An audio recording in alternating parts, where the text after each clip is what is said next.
સુરાખાચરના ગામ નાગડકામાં નથુજી નામે કાઠી દરબાર હતા.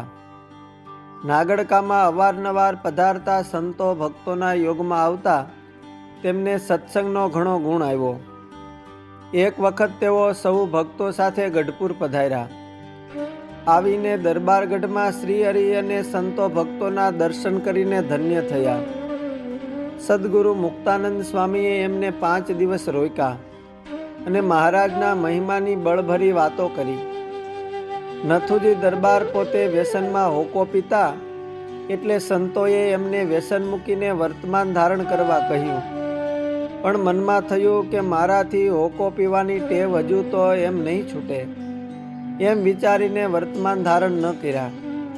પોતે 5 દિવસ રોકાયા અને બહુ મહિમા ભાવ સાથે પોતાને ગામ નાગડકા આવ્યા. થોડા વર્ષ વીતા શરીરે મંદવાડ આવ્યો અને એમનો અંતકાળ નજીક આવ્યો. એક રાતે નથુજી ઓસરીમાં ખાટલે સૂતા હતા.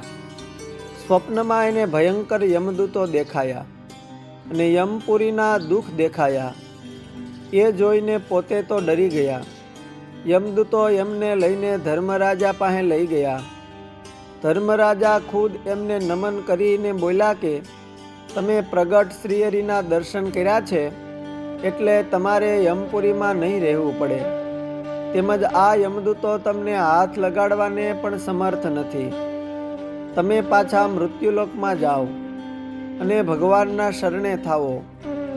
આટલું સ્વપ્ન થતાં એમની નીંદર ઉડી ગઈ ને ગઢપુર જઈને શ્રીહરિના ચરણે થવાની અદમ્ય ઈચ્છા થઈ.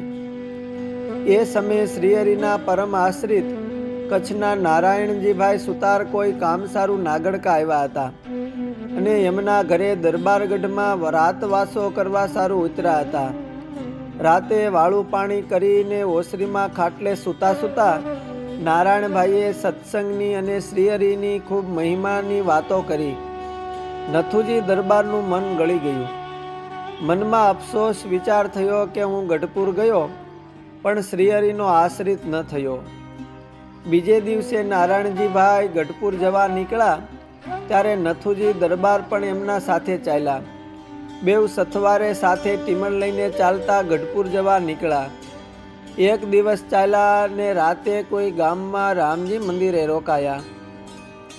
વળતે દિવસે વહેલી સવારે ચાલીને નદીએ નાહીને ટીમણ કરતી વખતે એક જ થેપલું વધેલું.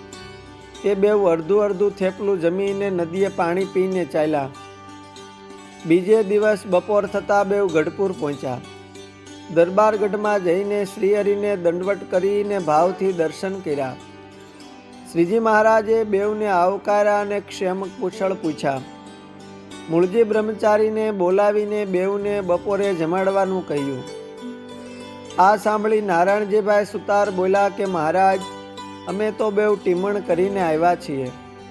ત્યારે અંતર્યામીપણે જાણીને મંદ મંદ હસતા હસતા હાથમાં ફૂલદડો ઉછાળતા થકા બોલ્યા કે બેઉ અડધું અડધું થેપલું જમ્યા છો ને કહો છો કે અમે તો ભરપેટ જમ્યા છીએ.